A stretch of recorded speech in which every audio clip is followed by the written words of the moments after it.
Shalom Bapak Ibu yang dikasihi Tuhan.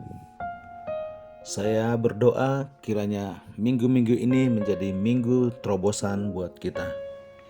Renungan saya dengan judul Berilah kepada Tuhan, karena Tuhan sumber berkat.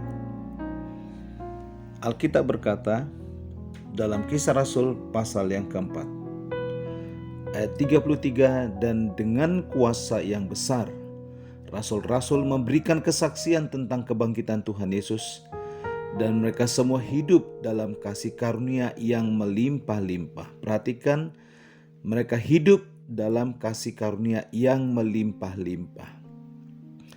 Ayat 34 dikatakan, sebab tidak ada seorang pun yang berkekurangan di antara mereka, karena semua orang yang mempunyai tanah atau rumah menjual kepunyaannya itu, dan hasil penjualan itu mereka bawa.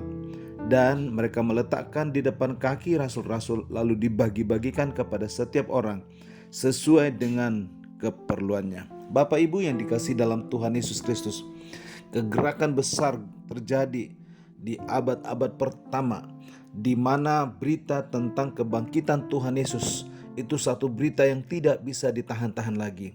Dan yang paling menarik, dampak daripada itu dikatakan bahwa Tuhan bekerja secara luar biasa melalui para rasul-rasul, melalui hamba-hamba Tuhan yang Tuhan pakai.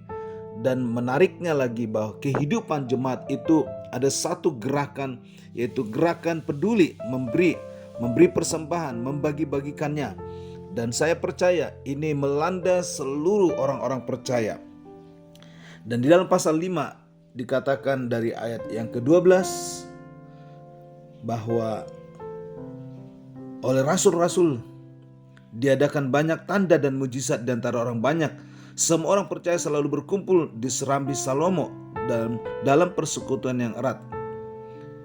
Di situ dikatakan bahwa bukan saja mereka menerima pengajaran rasul-rasul, tetapi mereka beribadah, mereka pergi. Tetapi situasi itu Bapak Ibu ternyata bukan saja menjadi satu kejutan ataupun sesuatu yang menggemparkan, namun itu memberikan motivasi bagi seluruh umat percaya. Dan saya percaya hal ini bisa terjadi pada zaman sekarang, di mana ketika kuasa Allah sedang dinyatakan mengurapi para hamba-hamba Tuhan, ada di sisi lain jemaat Tuhan, mereka dipakai Tuhan di dalam memberikan persembahan. Dan saya melihat bahwa persembahan ini menjadi satu kegerakan bukan saja oleh satu dua orang, tetapi itu melanda seluruh jemaat. Oleh karena itu saya ingin mengajak kita, mari kita buat satu kegerakan yang luar biasa buat Tuhan.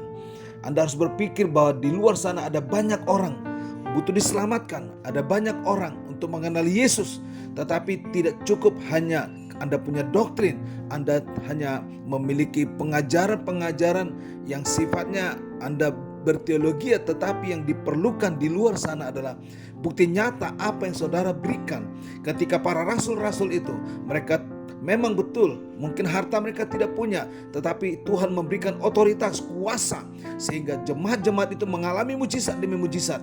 Tetapi yang paling penting ada kerjasama antara para hamba Tuhan, para rasul dengan jemaat untuk penuaian jiwa-jiwa di luar sana, sehingga mereka menjual harta miliknya, membagi-bagikannya, supaya orang-orang yang kelihatan kekurangan itu mereka juga diberkati oleh Tuhan. Saudaraku yang dikasihi dalam Tuhan Yesus Kristus, GKRI Haleluya adalah gereja yang terbiasa untuk memperhatikan, untuk menjadi berkat di luar dinding tembok gereja.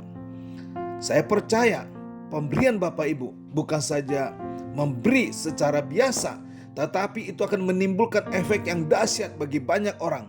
Saya berdoa, janji iman saudara yang saudara persembahkan buat Tuhan itu menimbulkan efek buat jemaat yang lain, sehingga mereka juga termotivasi bahwa mereka terlibat dalam membangun kerajaan Allah dan menopang pekerjaan Tuhan dengan memberi hartanya, dengan memberi uangnya, dengan apa saja yang bisa diberikan untuk mensupport pekerjaan Tuhan. Percayalah, Tuhan pasti memberkati. Jangan pernah dikecohkan oleh pandangan-pandangan negatif. Ada orang berkata hanya menabur sifatnya hal-hal yang rohani, tetapi engkau tidak pernah memberi dalam hal yang bersifat jasmani. Sebenarnya engkau tidak hidup di dalam kasih karunia Allah. Hiduplah dalam kasih karunia dan buktikan itu, berilah kepada Tuhan. Kiranya Tuhan Yesus memberkati kita. Amin.